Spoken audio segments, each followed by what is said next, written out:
Alright, I know it's been a while, ladies and gentlemen. Welcome back to another video today. Got a series of videos that I'm going to be uploading throughout the week of WrestleMania, so might as well just get started and talk about a line of wrestling news that I have in store. First and foremost, let's just talk about WrestleMania itself. It is just 1 week away. We finally had the match card set, and I'm not going to go into too much detail about it because I do want to save my predictions for this coming week. But I will say this: Jey Uso versus Gunther is not main eventing. It is Roman Reigns, CM Punk, and Seth Rollins in a triple threat, which is going to be awesome. The World Tag Team title match is going to be on WrestleMania, which is going to be amazing that the tag titles are getting at least a shot, but I wish the SmackDown side would get a chance to showcase themselves because they've been the best that they can be.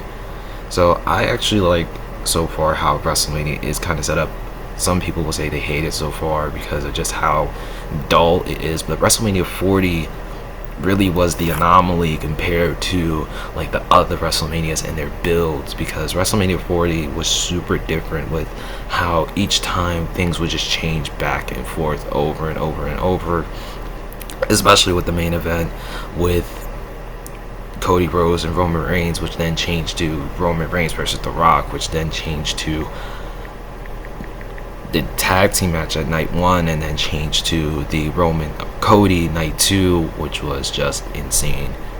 There's just a lot of different expectations that you would have, and obviously many people have different expectations for this Mania because they're thinking about last Mania. So that makes sense in a way that people are kind of upset about it, but all in all, this is just how the card is set up. Night 2 main event is obviously Cody Rhodes versus John Cena. Excited for that. I'm glad that the Fatal 4-Way for the IC title is getting a showcase on night 2, along with Io Sky, Bianca Belair, and Rhea Ripley.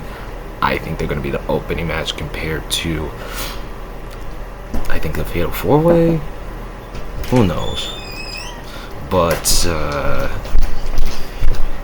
I just think all in all, this Mania card is exciting, and I am going to have a good time trying to watch it because Lord knows it's going to be a difficult time period to try to get through, especially with how my work schedule is sometimes. It is hectic. But one thing I will say is the ticket sales about WrestleMania. I mean, I looked at the ticket prices. They are madness.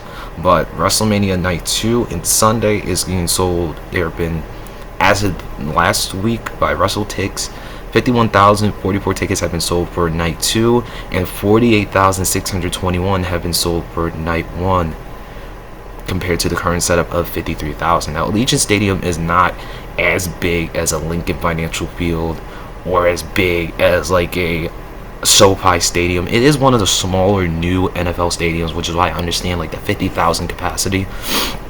But I do think that the ticket prices are a bit wild, and I do believe that they're going to probably bite WWE in the backside.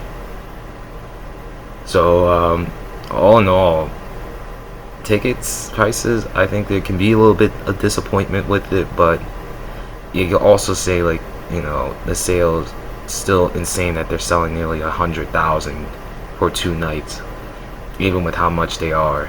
I wish I would have gone, but, you know, I can't really complain about it. You can't talk about WrestleMania without talking about Kevin Owens, who unfortunately is dealing with a neck injury, and the neck injury is seen to, according to people in WWE from Fightful, that it could possibly take him out for 2 years at least. He won't be returning this year, that's obvious, and he could miss WrestleMania 42 next year in New Orleans. It's a shame. Kevin Owens has been on an amazing run, the best run of his career, and it's a shame that he has to like go down the way that he's going down. It sucks so bad. You know, I really hope Kevin Owens gets better. I hope he does return, and I hope at some point, you know, I hope he does get that contract extension. I know he hasn't re-signed with the company, but I do hope that he does re-sign. I hope he comes back, and he deserves a huge round of applause for just the run that he's had.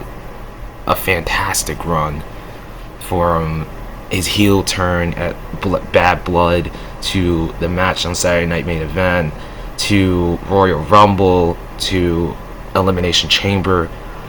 This year he's put on some of the best matches of the year, and it's still early. We're in April. We're like a quarter of a way through this year, but damn, Kevin Owens, amazing run. Hope nothing but the best for you. TNA, let's talk about the Gail Kim firing. I know I'm pretty late on this, but I was pretty surprised to hear that Gail Kim was let go by TNA, especially for how her longevity has been set up as. She's like a legend in the business, especially in women's wrestling. She launched women's wrestling to the core of what it is today, especially in TNA, with how they are set up in the Knockouts division. Her matches with Awesome Kong were amazing. Taylor Wilde, amazing. Her heel run, amazing. And being let go as producer, it sucks. I hope nothing but the best for Gail Kim, especially being how great she is. Hopefully, she gets another opportunity to be a producer somewhere. I hope she gets a producing job in WWE. I think she would be great over there, especially with the run that she would definitely have and the people that she will be working with in that women's division, which is amazing.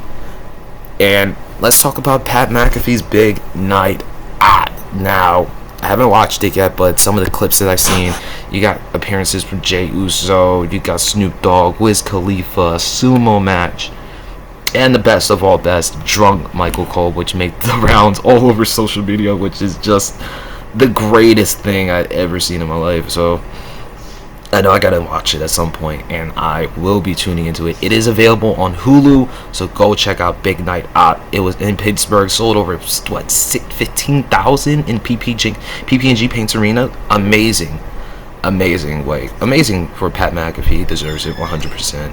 And let's talk about this little segment: Charlotte Flair and Tiffany Stratton.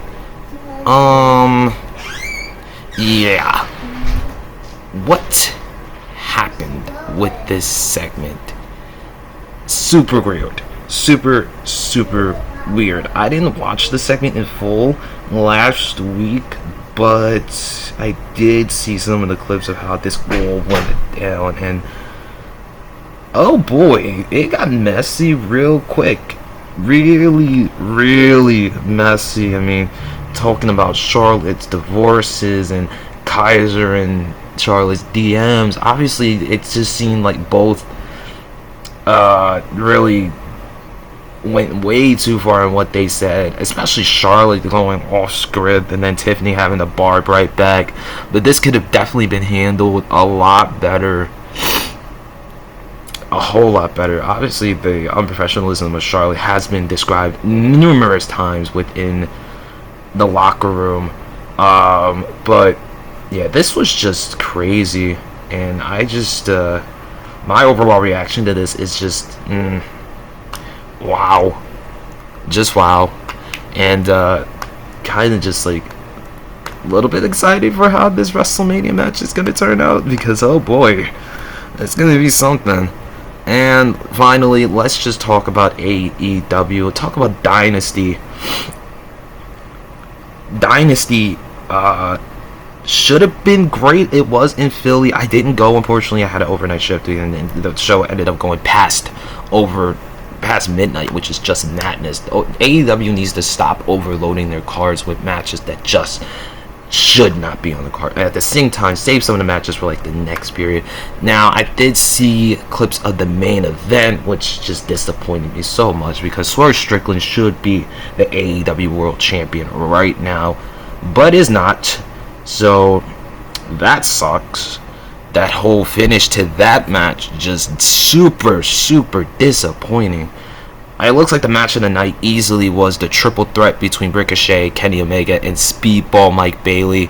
Definitely a great match between those three, who just tore the house down in that particular night. And some of the clips from AEW Dynamite this week, I did watch some bits of it, but the main thing coming out of it was with Hook, and apparently he's concussed. He was concussed and also threw up in the ring, which was just horrible to see. The doctors didn't check in on him. He still took the Gotch neutralizer, which still just sucks because you have a concussed wrestler, a man who just threw up in the ring, and you don't check on him and don't see anything about him, which just ain't right. AEW needs to fix their whole entire everything. I don't know what's wrong with them, but all in all, that's the line of wrestling news. Just wanted to talk about that for a little while, and I hope everyone has a great day, and I will talk to y'all in the next video.